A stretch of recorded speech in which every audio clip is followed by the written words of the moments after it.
Yeah, Tuesday night, lights low, sparks fly. War report after dark, better fall in line. From WWE to TNA, AU to Spark. Vince the Prince from the Northeast set it off in the dark. OG Steve led the charge. Cat Al, Eric us, 9 p.m. Eastern. Acknowledge the ring, acknowledge us.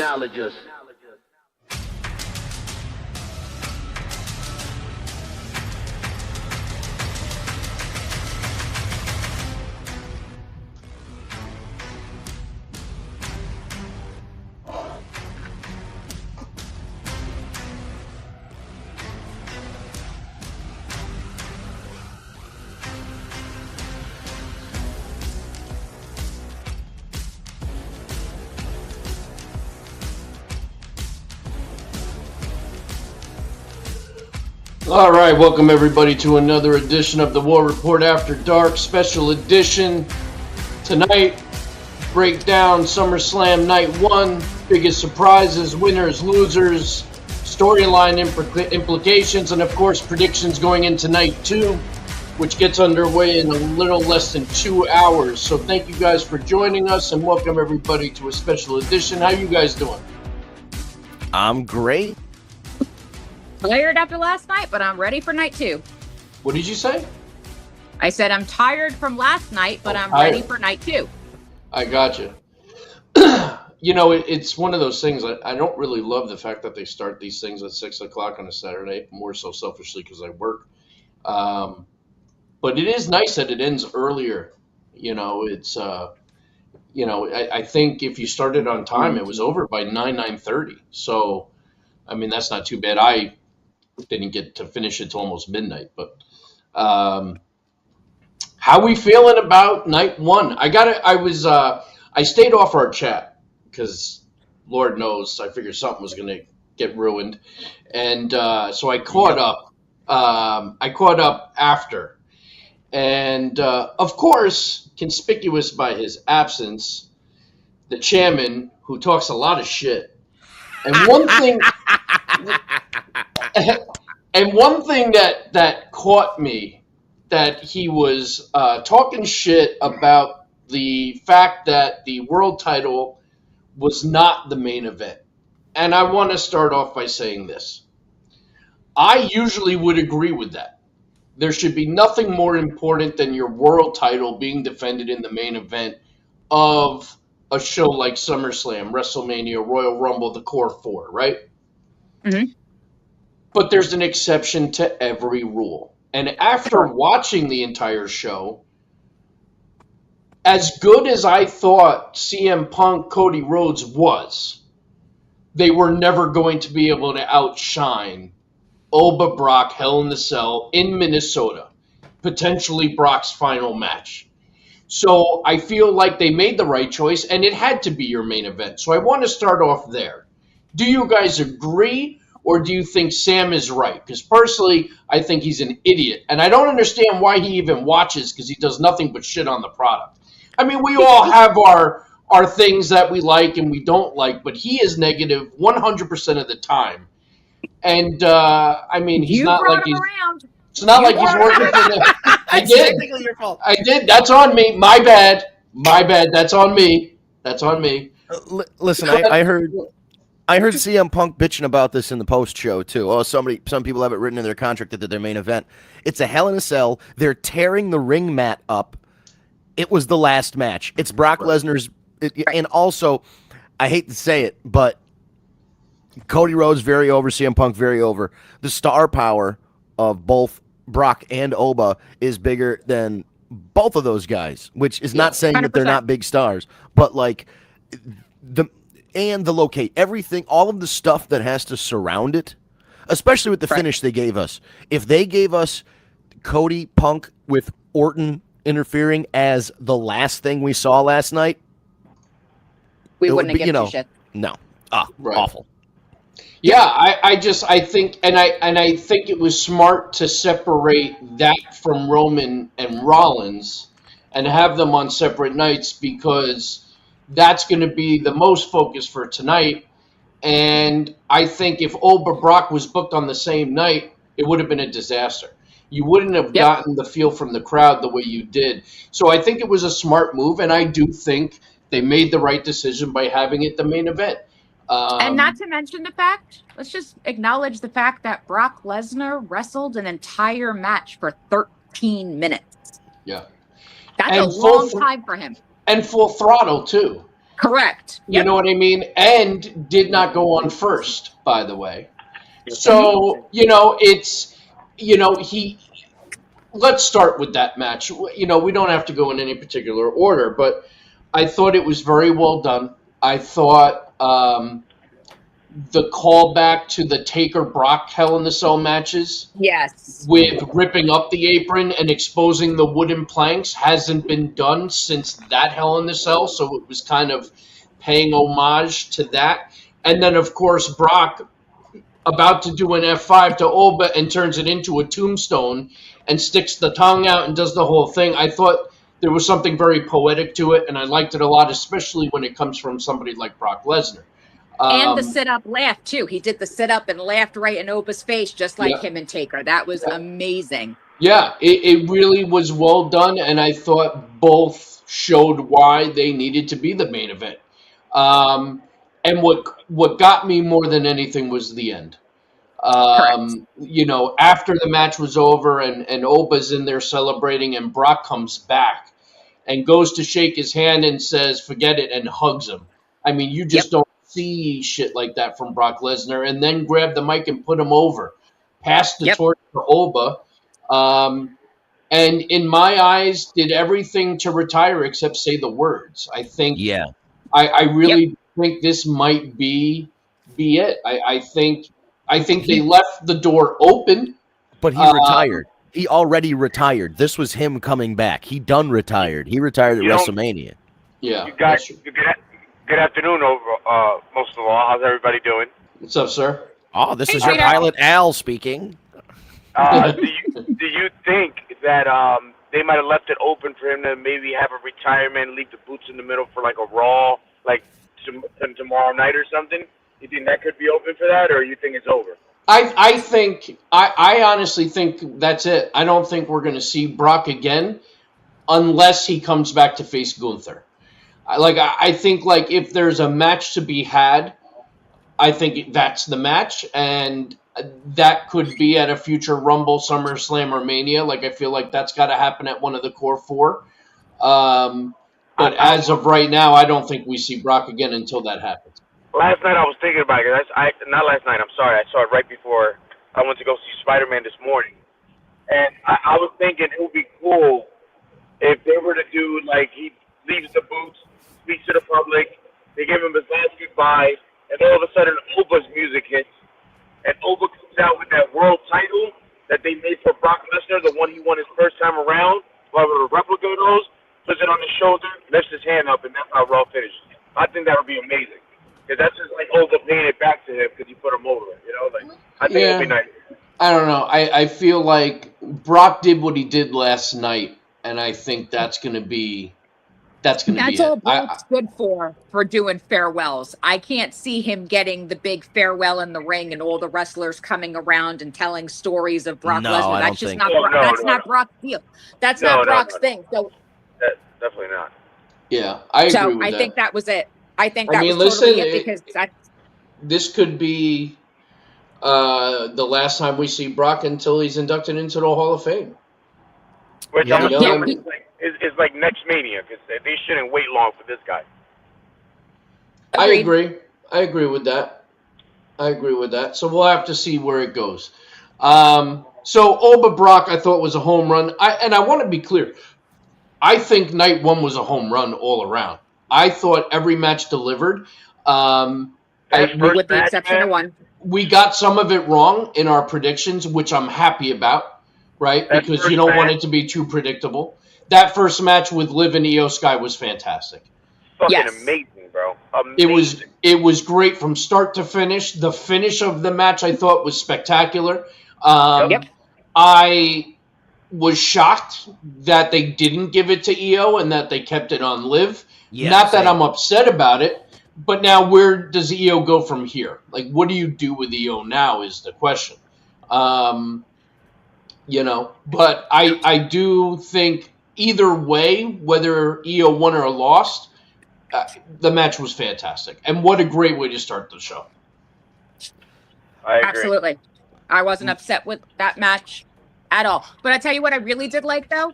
Yeah, Raquel and Roxanne were out there.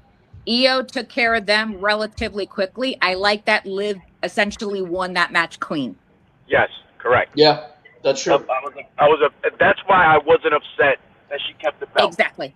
They Exactly. let her win clean. Yep. I was like, all right, I'm all right with being wrong. But now, exactly. Me too.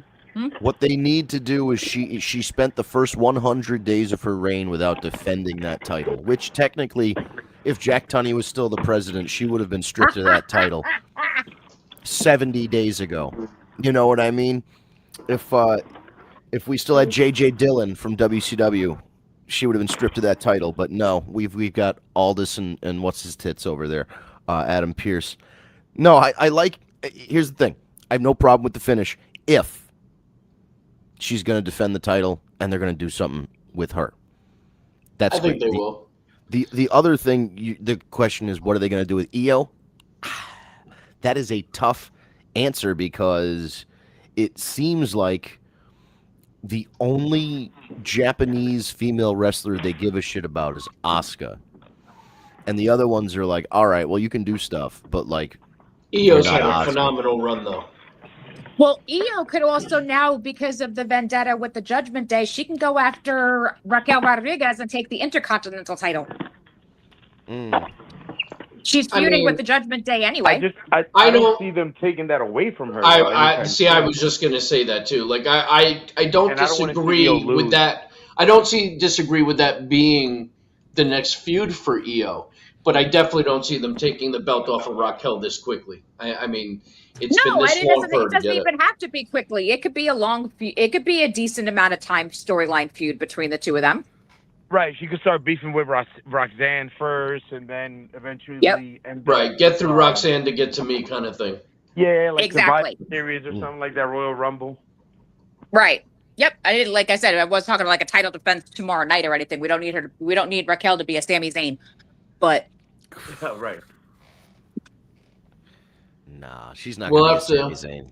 We'll have to see where that goes. Well, we'll get into Sammy. 6-man tag. We had LA Knight, Solo, Royce versus Jacob Fatu and the Usos. Another great match. Right. Another great match. Definitely got that one wrong. Not me. And I like how Solo stayed true to the team. I like how he's still being a goofball. The fact that he did the Yeet Fest in the middle of the match, I thought was just fantastic. And I like how LA Knight finally got the win for his team. Now it's just a matter of what they're going to do with LA Knight from there. But I thought that was a great match, but I was shocked that Jacob and the Usos didn't go over. Now it's going to be interesting to see how Roman reacts to that. Because this is kind of a new Roman, so to speak. So it'll be interesting to see how he reacts to them not getting the job done. Sidebar, how fucking pumped are we that Haku is now managing his sons? Holy amazing. Oh my God. Did not see that coming. Not see that coming. And this is going to, now I want the MFTs to have the tag titles again. Now I want to see them work those tag titles with Haku in their corner. I'm excited. Just a quick sidebar, but that I did not see coming. I'm very excited. And all I could ask is, why the fuck did it take this long? Yeah. He looks great. He does. He does. He still looks like a badass. Like, the good thing is he didn't wrestle a style that required him to, take a lot of bumps or, do a lot of weird moves and shit. Like, all of his stuff was very, martial arts based, which is great. It's kicks and it's, thrusts and chokes and stuff. It keeps everything on the ground. So, he's walking with a cane because he's fucking 70, I'm sure. But, yeah, he looks great. He's still a scary motherfucker. I'll never complain about Haku being anywhere on TV. I think he's one of those guys that was always a missed opportunity. WCW coming back to the WWE in that Royal Rumble after the WCW went out of business and all that shit. He was Haku was always awesome. Whether he was Meng or Haku or whatever you wanted to call him, big fan. Yeah. So and this gives legit badass. Legit badass. He gives instant credibility to the group. Like that helps them because they were kind of doing nothing. This gives them a shot in the arm, and it's kind of like this is their last opportunity. If they can go out there and use the motivation of like, man, this is like they're really investing in you, but this is like the last time they're going to do this. They're giving you your fucking dad. Like they're bringing out the big guns here. I want to show what they can do. I want to see an interaction between Haku and the Bloodline. I'd be curious to see how that dynamic plays out. I have a question. Do you see this group getting any bigger? Like, do you see them maybe bringing his other son back, the one that sucks, the one that got cut? Because now you could do a stable with them, with Haku and his two sons. I mean, anything's possible in the WWE, but they released him for a reason. It's Or bad any sometimes, other I don't Samoan. know. But I wouldn't mind seeing Rikishi bring out the Usos and watch Haku bring out his sons. I would never object to that type of match. Oh, yeah. I mean, we've been preaching for Rikishi to be a part of the Bloodline storyline since they started the whole fucking thing. Right. So what happens if this is the way we finally get it because of Haku? I would be in my fucking glory. I would not be mad at that by any stretch of the imagination. Do you know what I would Side really note pop? question. Go for it. Have you guys ever seen the video of when they showed Haku when Shockmaster went through the wall? Yes. That guy, he belly laughs and he's crying. I have He to never put that saw in the it before. And he's like, I never saw this. And he just goes, what the fuck just happened? And just starts dying. He's got tears and he's sweating. He's laughing He had to stop. He had to stop filming. He's like, "That's Fred. What's he doing?" And he's like laughing his ass off. Oh my god, it's the like, best. I'm sorry, Fred. He goes, I'm sorry, Fred. I love you, but oh my god, you're a fucking idiot. Oh, that's funny. Yeah. Yeah. Go ahead. I want Kevin Sullivan to come out and bring out the golden thumb. And have one of those guys use the golden thumb. Do you remember the golden claw thing that he gave? I do. Dead. Kevin Sullivan's dead. Sullivan, my son, he's dead too. Yeah. Did COVID Kevin get him? Sullivan Jesus died Christ. Kevin Sullivan died 2 years ago.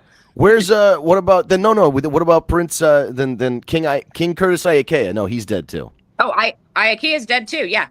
How about we just have Arn Anderson pretend to do the voice backstage and then? There you go. But no, because I think it would be There's so no cool one to. left from the stable of doom, Vince. I'm sorry. Jimmy Hart. Yeah, baby, here's the golden thumb, baby. No, I think it would be cool if they like brought that back because like he's got this big stick, and if one of them had the thing and he puts the claw, he puts the tongue and death grip on with the thing that they give him. Oh, that'd be cool. What was the guy from WCW? No, was I the only Dungeon of Doom fan here? No, I said no one's alive from the Dungeon of Doom anymore. That's what I just said. I can't think of what his name was. I'll tell you later. Never mind. The Warlord is still alive. Warlord is still alive. That's true. Okay, let's move on. Vince, we'll get the Berserker. How about that? Huss. The match that was one of my favorites, and I anticipated that this match was going to be incredible, was Gunther Nick Aldis. And I was so impressed with Nick Aldis. He looked great. He got his entrance. You saw Mickey and his son ringside, which just added to it. The interview he did with Van Vliet earlier in the week where he got emotional about the fact that he's finally getting a match in the WWE ring. Like, all of it together, Gunther was the right opponent. The pacing of the match was great. Nick Aldis got to shine and show people that he can still go. And there were moments in that match where you really thought, holy shit, they're going to let him go over on Gunther, which I think would have been a mistake. I think they made the right decision. Gunther had to go over. But it did not hurt Nick in any way. The only thing I'm disappointed about is he's now been reinstated as general manager, which means he's back to being off the roster. And I think the performance was so good that they should have allowed him to stay talent. and let him have feuds and let him wrestle because he looked fantastic. Does he have That could health be issues? Could that be a reason though? Is there something with his health that he can't really be an all like a everyday superstar? I don't know for sure, but what I can tell you is he did not show any signs of any of that last night. I'm probably the only one out of all four of us that's never seen him wrestle, right? And I was very surprised with that guy. Like the first thing in my head was like, why isn't this guy a fucking wrestler? Like, why isn't he a wrestler? Like, it made no sense to me, but he's good, man. He's real good. I was highly surprised. That was a very good match. See, but that's what's so great is to have somebody like you who was not familiar with his in-ring work and to be able to see how good he truly was and that he can still do it. And I like how they recapped everything he has done in the business leading up to the match. You know, that he was TNA World Champion, that he's beaten people the likes of Cody Rhodes and Kurt Angle and RVD. And I mean, the names go on and on. So I'm glad that he got his moment. He put on a hell of a performance. And again, I just wish we'd get more of him in the ring. I mean, he was great, even as a heel, as a face. I mean, he was just fun to watch. Magnus was awesome at one time, and that was the name he used in other companies. So we'll see. It could be storyline, him just being back to general manager. You never know. Yeah, but why though? Like, what story? Like, obviously, the thing with Gunther's over. Even Gunther put him over. If you guys listened after the match, he looked in the camera and says, "I didn't expect it to be this difficult." You know what I mean? So, you know, but I don't know. I hope we can still get some more out of Aldis. Big Hat with us. Aldis was great. Still got it for sure, but a one-time thing is the kind of thing that plays well because the thought is always there. Well, I can always come out of my suit and lace up them boots and kick some ass, and that is 100% true. I couldn't agree more. It does leave that door open. They also said, so it's weird to me that they resolved that really quickly in the post show instead of waiting for SmackDown, because I feel like that would be the time to do it. But also, he handed his resignation, but then Triple H said absolutely not. And I thought that should happen on Friday. But anyway, it happened. But with the way Gunther said some stuff and the way Triple H said some stuff, as Al said, there is a tease for him to come back because Triple H was basically like, hey, call it down the middle, keep things fair. What if, you know, he's like, stay away from Gunther, make sure you don't fuck with him anymore. So what if down the line him and Gunther fire that rivalry back up and then you've got a WrestleMania match or you've got another whatever match, or someone else sees that they can get under his skin and they're like, I'm going to do what Gunther did. And then you've got a ready-made feud with somebody else who's challenging the authority and he's like, fine. He's like, no. At first he's like, I'm not going to wrestle again. You're not going to get me. You're not going to bait me into doing this. And then finally the guy baits him and he goes out and like whoops it. I think regardless of who it is, it should probably not be Gunther, and whoever challenges him next, he should win. Yes. Yeah. I agree 100%. I agree with that. I mean, Gunther had to win this match. Right, that's what I'm saying. Gunther could not lose this match, but Nick Aldis, first of all, like you said, put on a hell of a show. It is a wonder that he decided to take this GM position. I guess it was, as he said, what was open, and he took it. And I guess he kind of fumbled the opportunity for a WWE gig earlier in his career, and he felt that the GM thing was kind of his last shot at it. I don't know anything about injuries in particular, but because he was wrestling up until, I mean, he was NWA champion.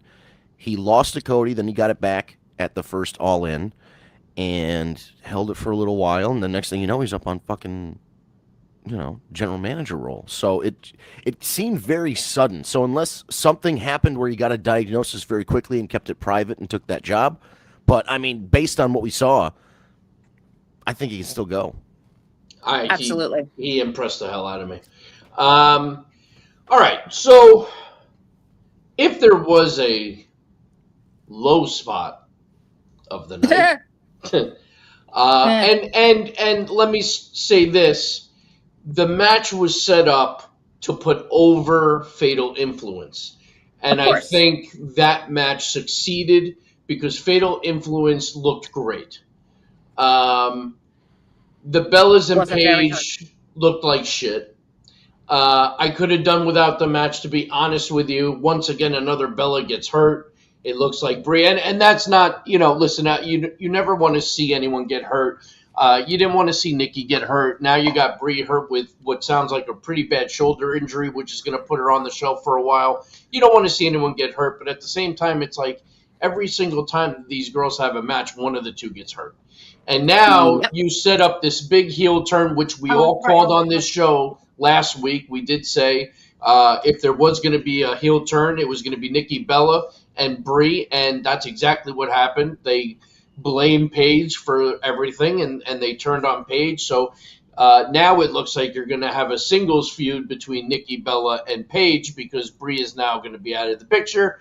And I really stand by what I said last week, and that's I want to see Paige on her own, but that doesn't mean I want her to still be a part of a story with the Bellas. And now we're going to get a long-term singles feud with Nikki Bella. And here's my problem with Nikki Bella. It's not that she's the worst in the ring, because she's not. We've seen worse.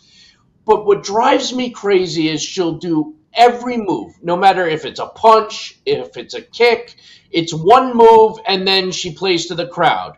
You like that? You like that? You like that? And she puts the finger up, and it's like, okay, wrestle the fucking match and shut the fuck up. Like, it's just too much. Like, it's just too over the top, and it doesn't, like, you're not all that to me. I think, and listen, they have the Bella Army, and it's strong, and God bless. And it's not that I don't like them, but I don't need a singles feud now between Paige and Nikki. I want to see Paige go out there and have a feud with the Bird Lady, or bring back AJ, which we'll get into. Like, there's so many things. So I don't know. That's my biggest thing. And we've got Tanya Howe 512 clapping at that. So apparently Tanya agrees. So thank you for that. But yeah, I mean, it's just enough already. Like, Paige needs a feud, and it needs to be not with any affiliation with the Bellas. But it looks like that's where we're headed. So, but also we're talking about these mid-2010s divas who are now 10 or 15 years older, trying to wrestle a style that they're not used to, and like trying to keep up with these younger wrestlers. So it's like, but I still think Paige could do it.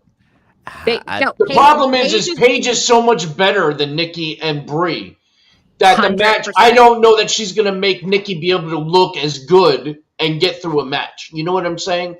Like, if anything, it's going to make Paige look like shit. Yes, exactly. And that's the part that pisses me off. Like, it's nowhere. You said you don't you have nothing against the Bella bitches or whatever. I have everything against the Bella bitches, and I'll be perfectly honest about that. I do not hide that I cannot stand either one of them. And it drives me nuts. When we made this division, we made it what it is. No, you didn't. Shut the fuck up and sit down. I'm so sick of those two. They did advocate for the women to get more TV time and more match time because they were drawing higher segment, like quarter-hour segment ratings. And they had did but they did it after doing Total Divas and Total Bellas and all that shit. But it had nothing to do with the fact of what they could do in the wrestling ring. Yeah, they're terrible. Well, no, but hold on. But to Vince's point, there has to be some credit due because they were a part of the generation that got away from the bra and panty matches, that got away from the pillow fight matches, that got away from all that shit. Like, wears fucking bra and panties to the ring to begin with. Now, of course, you can't change. That's not the point, though. But they're having physical matches. You know what I mean? Like, so you have to give them some respect to the fact that they were a part of that crop that got away from the divas shit. You know what I mean? Now, granted, the four women that really advanced everything and got away from the divas, obviously, you have to give all the credit to Charlotte, Becky, Sasha Banks, and Bayley, right? And Paige and Paige, AJ, Becky Lynch, like all of them really took it to the next level, along with Stephanie McMahon, right? Because she was a very big part of the revolution. The inventor of women's wrestling, according to that 60-minute long speech she gave at the Hall of Fame. Yeah, exactly. which I mean, that's fine, but But you know, but so here was but again, still, yes. So they started the pioneering of it. I will give you that. That's fine. But as the continuation of it happens, like when the original Evolution got announced and everything, and all the women in the ring that were announced for Evolution were all part of the evolution that was currently happening in the WWE. Now Nikki has to come back to challenge Ronda Rousey. That was stupid. This whole thing about Nikki Bella being the number one contender to take on Stephanie Vaquer earlier this year. It's stupid. You do not have what it takes to keep up with these wrestlers. Right. well, So and that I agree with you because so stop putting them in the fucking ring with these wrestlers. especially against somebody like a Stephanie Vaquer, who Exactly. is so far beyond anything you could do in the ring. If anything, it just holds that talent back because the moves aren't going to look as good because she's okay, but she's not great in the ring. Like It's said, just not. The goal last night, like you said, was to make. I'm sorry, what was that faction name? Fatal influence. Fatal influence.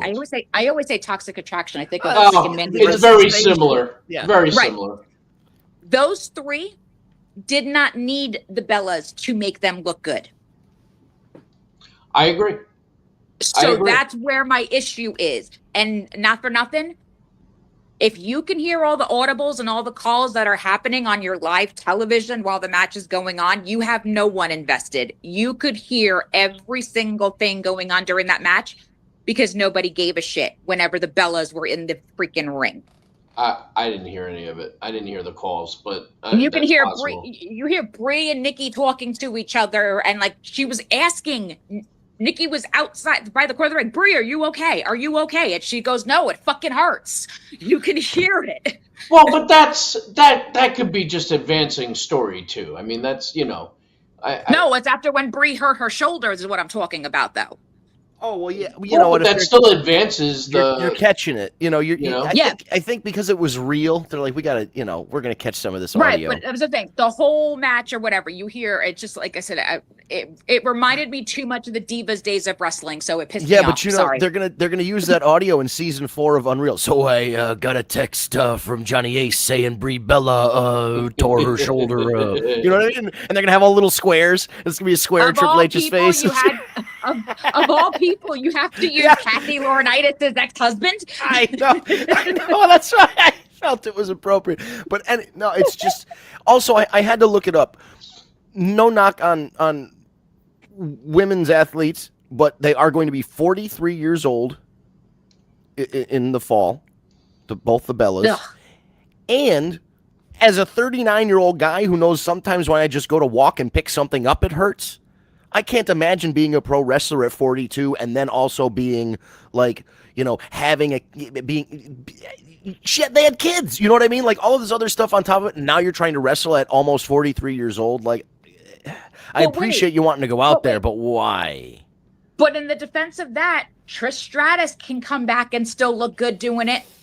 Facts. And she's got kids and she's older. And look at Becky Lynch. She's having some of the best matches, she's had, and that's Becky Lynch. She's got to be late 30s.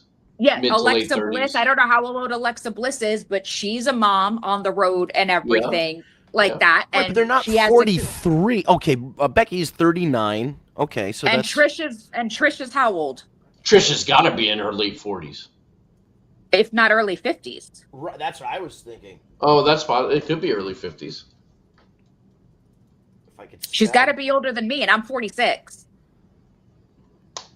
All right. She is 50, going to be 51 in December. Yeah. There you go. 51. But I think she also lives like, I don't know, she does the yoga and all that shit. Like, I feel like Trish is on some different level with, like, nutrition and health and all that. So maybe that's why she's But maybe so. But 50. then that's what the Bella bitches need to do to survive in the ring. Maybe they should call up Trish. DDP.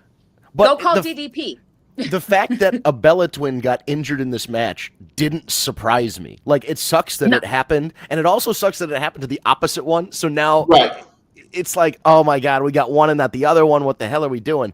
But it didn't surprise me. I'm like, I think this is just a sign that the universe does not want the Bellas to be back together. Thank you. Because every time they're both healthy, one of them gets hurt.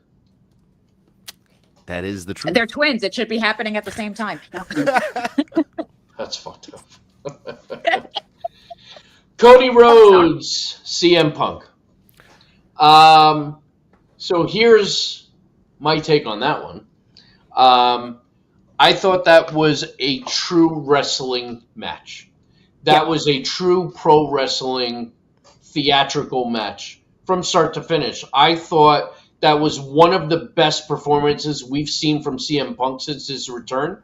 And I think Cody Rhodes was fantastic. And then icing on the cake was Sir Randall making his triumphant return and then winking in the camera before rolling out of the ring and costing Cody the match, which CM Punk retains. I thought the match was great. I thought the finish was great.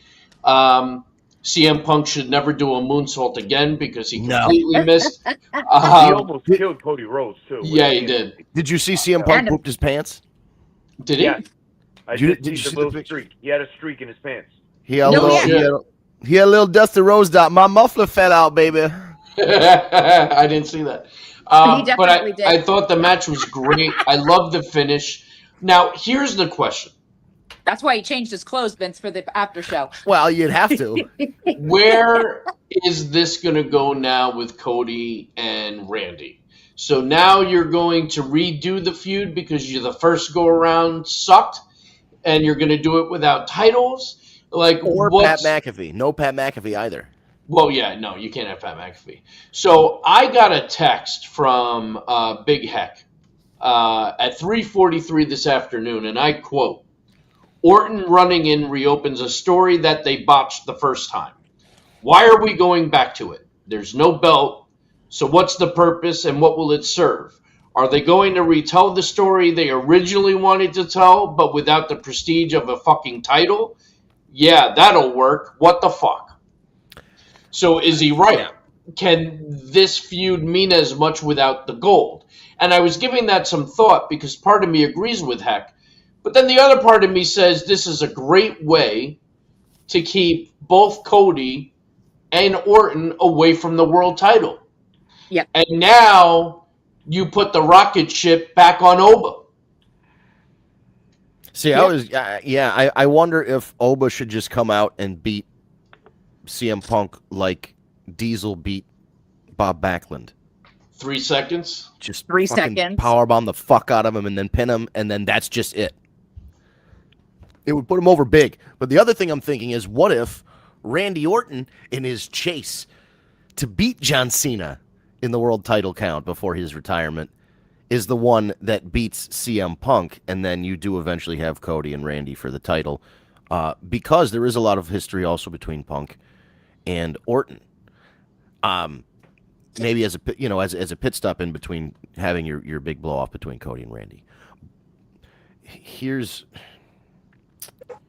I have a thought. I don't know. Here's what I was thinking. Cody's in a tough spot because he is like the modern top guy, and he does get good reactions, but then they put him in there with guys that are basically legends, and then he gets de facto. Cody was booed against Cena. He was booed against Randy Orton. He got a 50-50 reaction against Punk. You know what I mean? If they put him up against Orton again, is the crowd going to be behind Cody, or are they going to be behind Orton because he just came back and had this big SummerSlam surprise return? It just feels like if we put him right into another feud with another legend, unless he turns heel, this whole act ain't working. Like that's not. He can't just keep going up against these legends and have to like be a babyface versus babyface. I respect you, but I want to beat you kind of thing. Like we did see a lot of heel tendencies come out of Cody during that match. Absolutely. So I think they are leaning more in that direction now than ever. Even the way Cody was laughing at the crowd at the very beginning when they were booing him, like I think a heel turn is in the very near future for Cody, and I wasn't able to say that a month ago. But you're starting to see signs from Cody himself that this could be the way it goes because CM Punk was the beloved one of the two in that feud. You know, it wasn't split down the middle at all. Right. You know, it was almost all for CM Punk. Outside of the entrance and the whoa, you know, in his music, the crowd was booing him. So it's very possible. Kevin Abreu D4X over at YouTube. Triple H don't let fan booking matches. I need you to elaborate a little. If you're still watching, give us a little more elaboration, because Triple H shouldn't let the fans book the matches. That's his job. But at the same time, I think Triple H listens to the fans a lot more than Vince McMahon ever did. So if you're still with us, or if you're listening, give us a little more where that's coming from. Do you guys agree with that?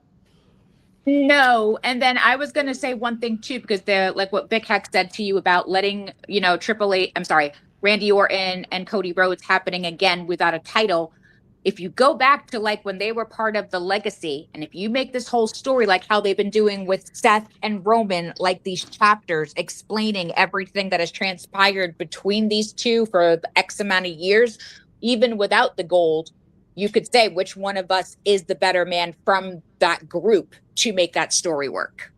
Well, I don't even think that's a question. I think if we go collectively around the room, we write it on a piece of paper, and then we see what the answer is, I think most of us will have Randy Orton is superior. Agreed, but when you're dealing with IWCs, you never know. And I'm gonna tell you what, like Steve said something to me before that brings me to a joke. I forget. I think it was Cat Williams that said it once in a stand-up.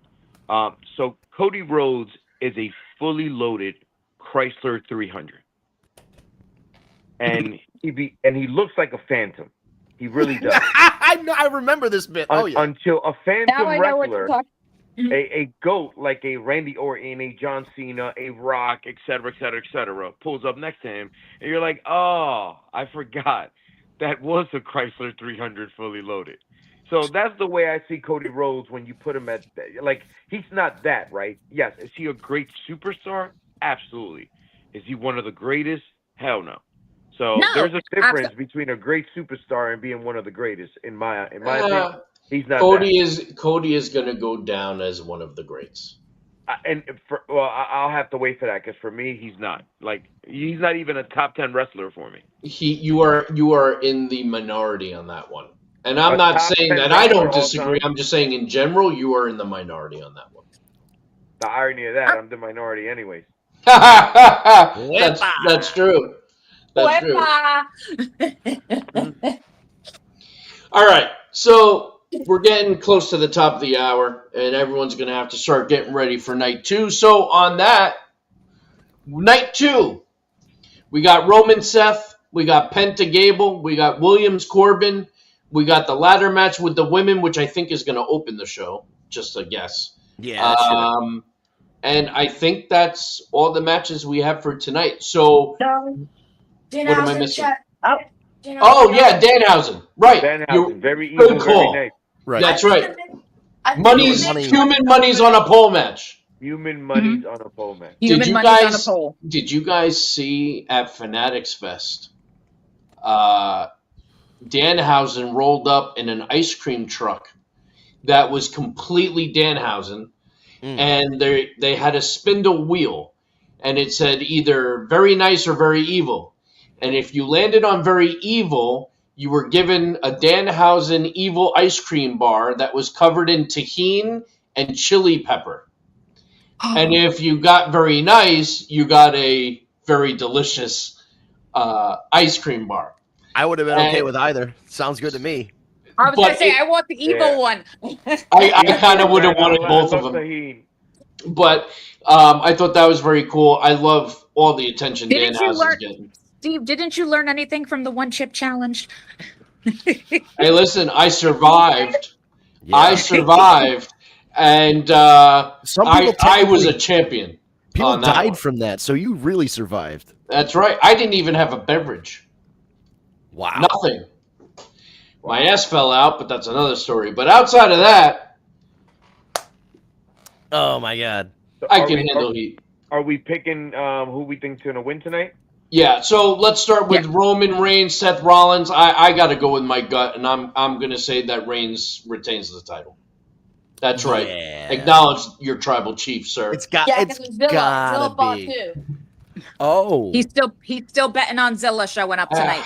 You know what? I'm losing faith in my hopes of that happening tonight only because I've been seeing stuff on social media of an upcoming indie show that he will be attending.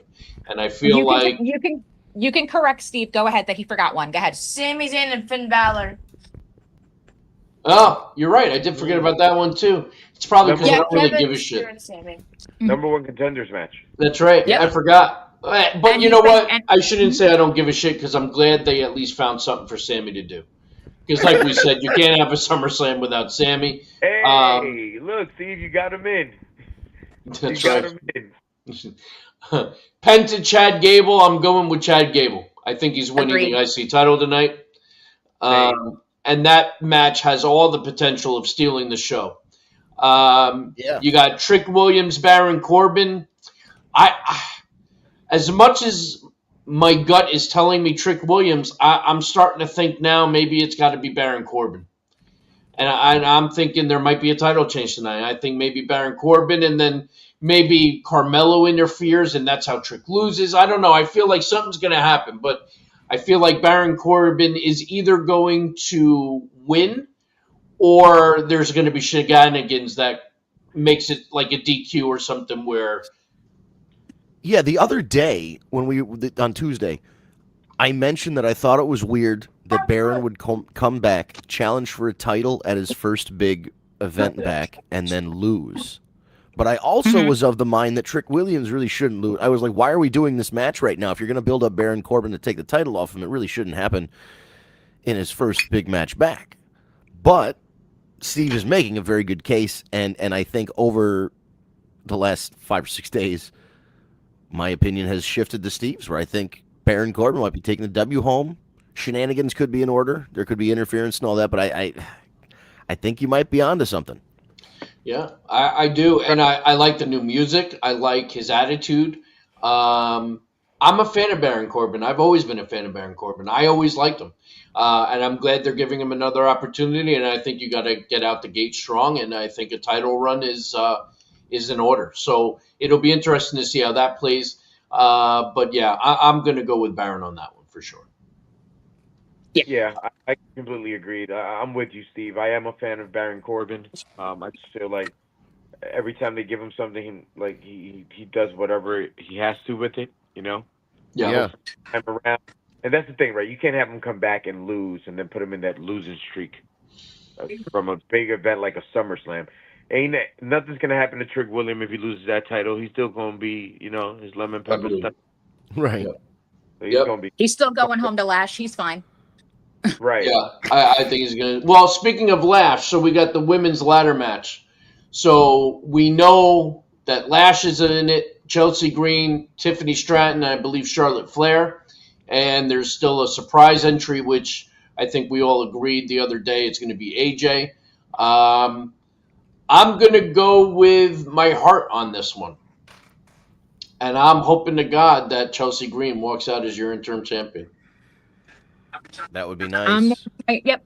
I'm more swaying towards you after playing the show back on Tuesday night and listening to it. I take my AJ back, and I do agree with you, Steve, on Chelsea.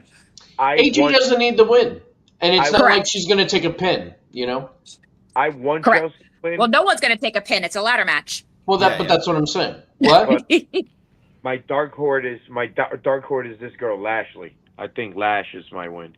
Oh, Lash Legend? Yeah. Really? I'd be disappointed. Really want Me too. Get the Money in the Bank. The briefcase. Chelsea. That's what I want her to get. Oh. Okay. I'd be okay with that situation too. Hilarious with a briefcase. She'll have so many unsuccessful cash-ins. It'll be hilarious. She'll be on every show every week, which I would love. But see, I could see Chelsea being the one that cashes in and loses. Right. Because that's just her character. You know what I mean? She'll be like the Miz of the women's division. And with Tiffany and Chelsea both been tagging up a lot lately, the dynamic between the two of them tonight should be interesting too. Yeah, I agree. I like those two together. I like how they're friends now. I do too. And doing the thing, matching gear. Yep. Well, they're going full everything Chelsea. They are. Everything Chelsea to me is gold. Yep. So your son pointed out Sami Zayn and Finn Balor for number one contender. I got to go with Finn Balor. I think they keep the whole justice for Sami thing going, and to do that, he's got to lose again. So I could see that happening. Yeah, I could definitely see and that Finn happening, needs a title, and Finn needs a redeemable title shot that the rope rings don't break or whatever. Well, so let me ask you guys this: Finn Balor wins, Sami attacks Finn at the end. Do we get a surprise return from Kevin Owens? Yep. Maybe. That's what Alex has been saying all day. Kevin Owens is there. Yep, that's what I heard. So there's always a chance, and from everything I've been hearing, it's not confirmed, but everything I've been hearing is he's cleared. So now it's just a matter of when. How long has it been he's been out now? It's been a year. Almost a year, right? Last SummerSlam. Last year's SummerSlam. So it's been a year. He was supposed to take on Randy Orton, and he couldn't. Right. So it was Mania, and then Joe Hendry came out. Sorry, last year's WrestleMania. You're right, Mania. Sorry. So almost a year. Over a year. Over a year. Oh yeah, last year's Mania. Yeah. So last year, yeah. It's time. I can't believe it's been that long already. I know. I thought it's been long. You know, I got a suggestion for Survivor Series since we haven't seen one of these in a while. Forget about the War Games match, which I guess you could still do. What about a 6-pack challenge Hell in a Cell for the WWE Championship? Throw it back to the early 2000s for either one of the titles, because you've got enough star power where there's a lot of guys vying for that number one contendership. You just put them all in one. Like, imagine Finn, Sammy, KO, Randy, Cody, and Punk doing that match. I mean, I wouldn't hate the idea. You don't hate it, yeah. I wouldn't hate the idea. We haven't done one of those in a while, and I know it was because Rikishi took that stupid bump onto the hay bale truck, which was actually really fucking dangerous and stupid, and he shouldn't have done it. But, like, I don't know. Yeah, but to see a big guy like him do it at the time, you know, it was cool to see. All right. Well, on that note, we've given our predictions. We are at the top of the hour. I want to thank everyone for joining us. Vince will take us home, and we'll be back on Tuesday to recap night 2 of tonight's SummerSlam.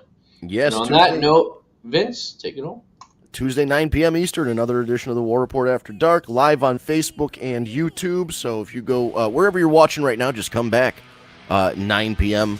Eastern time, Tuesday night. So if you're on the Facebook, you go to tag me a date in the search bar. It'll bring up our page. Hit that thumbs up button or the follow button. And our live show will show up in your news feed. If you're on YouTube, you type tag me a date in the search bar. You subscribe to the channel. You hit the notification bell. You get a notification 30 minutes before we go live. And you can just tap that notification or go to our YouTube page and you see the show. If you want an audio version instead of the video version, just go to your favorite podcast app, Stitcher, SoundCloud, Spotify, Google Play Podcasts, Apple Podcasts.